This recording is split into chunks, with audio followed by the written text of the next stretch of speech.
This little lecture is about redox reactions in biology. So redox reactions in biology are either carried out by metals or by organic compounds.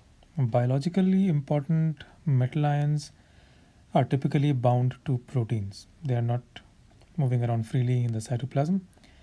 And such binding of the metal ion to a protein, such as the binding of iron to hemoglobin, can alter the free energy of the metal with stability of the reduced form versus the oxidized form. Other than metals, organic compounds are also involved in redox reactions in the cell, and one of the most important of these is nicotinamide adenine dinucleotide, NAD+. NAD+ mediates many important redox reactions in biology, and in this half reaction, NAD+ is getting reduced by a proton and 2 electrons to produce NADH. NADH provides reducing power in the cell and is ultimately used to generate ATP in the mitochondria, as we will eventually see. But notice here that this half reaction involves 2 electrons. Some biological processes, such as photosynthesis, involve reactions with single electrons, and therefore we also have other types of organic molecules, such as flavins and quinones, which can also help with single electron processes. Okay, so how does NAD+ produce reducing power in the cell, and how is ATP produced from this reducing power? If you look at the oxidation of glucose, the complete oxidation of glucose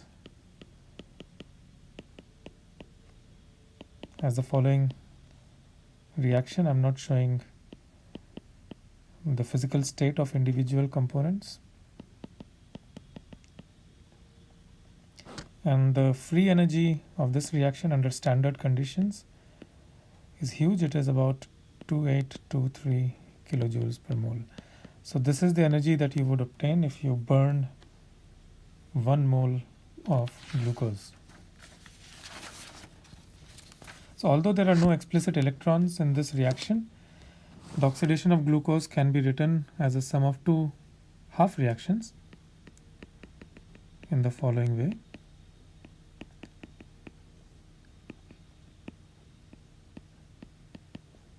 Here we produce 24 protons and an equal number of electrons.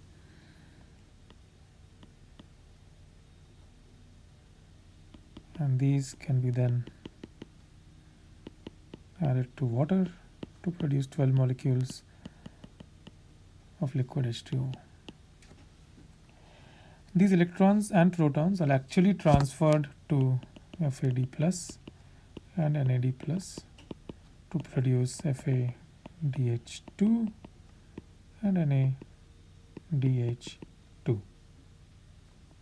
So this process of glycolysis in the cell occurs in 3 steps. First, or glucose oxidation in the cell. The first is glycolysis, and you must have studied this in your first year biochemistry, followed by the citric acid cycle, also called TCA, followed by the respiratory chain.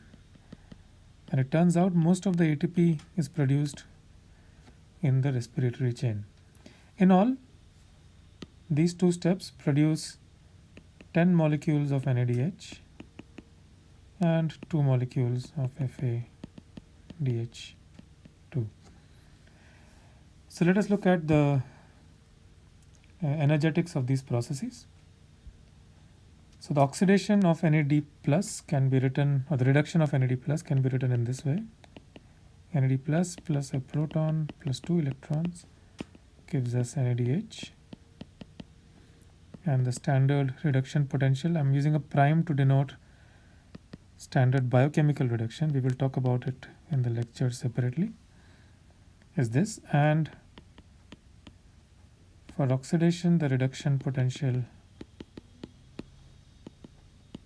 is like this, and here the standard reduction potential is 0.816 volts. Since the reduction potential of oxygen is much higher or more positive than the reduction potential of NAD+, so oxygen is a better oxidizing agent, so oxygen will get reduced, and the overall reaction is half O2 plus NADH plus proton produces NAD plus water, and all these are reversible, of course. So this is reaction 1 minus reaction 2, and the total cell potential for this will be equal to 0.816 minus 0.32, which is equal to about 1.136 volts. If you calculate the corresponding free energy of reaction, like we did earlier, minus the number of electrons, Faraday's constant, and E0, which I sometimes also call delta E0, this is equal to minus 2 multiplied by 96500 multiplied by 1.136, and this is about 219 kilojoules per mole. So under standard condition, oxidation of one molecule of NADH will produce so much free energy. This free energy is much larger than the hydrolysis of free energy of ATP, which under standard conditions is about 30 kilojoule per mole. So the energy from oxidation of NADH, which is about 219 kilojoules per mole, is used to produce several molecules of ATP in a series of steps, and this occurs in the mitochondria. So what really happens here, and I need to insert a picture of what occurs in the mitochondrion. So the first step of oxidation of glucose, which is glycolysis, takes place outside the mitochondrion, so inside the cell, and it produces pyruvate here.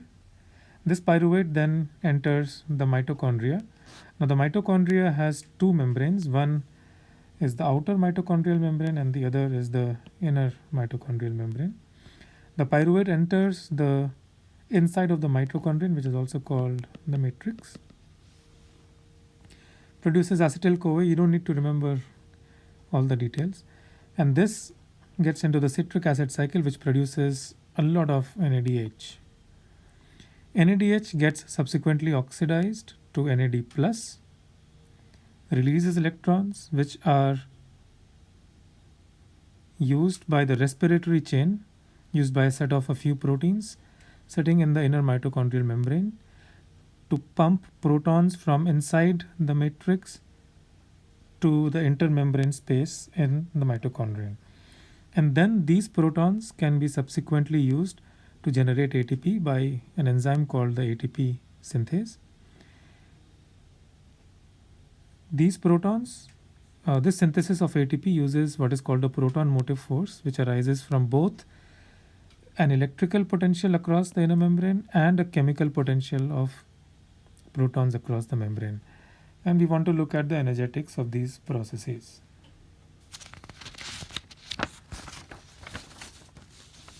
Typically, you need about 3 to 4 protons to generate one molecule of ATP. But once this proton gradient is established, how much free energy will be released when a single proton goes from the intermembrane space into the matrix of the mitochondria? Let's try to calculate that. So this free energy arises from two contributions. One is a chemical gradient, so concentration gradient, and the second is an electrical gradient, because there is a transmembrane electrical potential across the mitochondrion, and the outside, the intermembrane space, is at a higher potential than the inside. So let us look at the chemical contribution first. If you look at the chemical potential difference, between the inside and the outside. This is given by RT ln the activity of protons inside divided by the activity of protons outside. Here activities are nothing but concentrations, so we can write RT log of the proton concentration inside divided by the proton concentration outside. And since log A by B equals log A minus log B, I can write this as RT ln concentration inside minus ln concentration of protons outside. When I say inside, I mean the concentration inside the matrix, and when I say outside, it means the concentration of protons in the intermembrane space. If you look at the logarithm of the concentration of protons, you can also write this as minus ln 10. Now we have a logarithm to the base 10 concentration of proton. This is nothing but the, I'm sorry, there's no negative sign here. This is nothing but negative of the pH, and ln 10 is 2.303, so this becomes minus 2.303 multiplied by pH. So if I use this equation and I put it here, I get a delta mu equal to RT minus 2.303 pH in minus 2.303 pH out. Or the delta mu arising out of concentration or pH gradient is equal to minus 2.303 RT pH in minus pH out. Wonderful. So this is the contribution of the chemical gradient. You also gain energy or gain free energy when a proton goes from the intermembrane space inside the matrix, because the potential outside is higher than the potential inside, and this difference in free energy is given by this equation. For the case of proton, this is equal to 1. So the total chemical potential difference is equal to the chemical potential difference arising out of pH gradients or concentration gradients and the chemical potential arising out of electrical gradients. And this is equal to minus 2.303 RT delta, the change difference in the pH inside and outside, plus Faraday's constant multiplied by the electrical potential difference. Now it turns out that this delta pH is about 0.5, and the delta E, which is the electrical potential difference, is equal to minus 0.15 volt. So the inside is negative with respect to the outside. The concentration of protons is higher on the outside, so the pH is lower here and the pH is higher here. That's why delta pH, which is pH in minus pH out, is a positive value. If you plug in these numbers, then the total free energy, or the total that you gain per mole of protons that is used up by ATP synthase and is moved inside the intermembrane, moves inside the matrix from the intermembrane space, is equal to minus 17.5 kilojoules per mole. So 1 mole of the transport of proton produces so much free energy. You can compare this with the free energy of ATP synthesis, which is about 31.4 kilojoules per mole. So a minimum of 2 protons, which will supply 35 kilojoules per mole, are needed to synthesize at least 1 molecule of ATP. But of course, this necessitates that the machines we are using are perfect and there are no losses. But because of inadequate coupling between the different components of this ATP synthase machine, and other inefficiencies. Typically, we need about 4 protons for 1 molecule of ATP that is produced in the mitochondrion. So this is a little bit about the energetics of cells and how NAD plus and FAD plus are used to produce reducing power in the cell, which is eventually taken up in the mitochondrion to produce ATP molecules. It turns out that a single glucose molecule, the oxidation of a single glucose molecule, produces 38 ATP molecules in total, of which most are produced from NADH. So the oxidation of a single molecule of NADH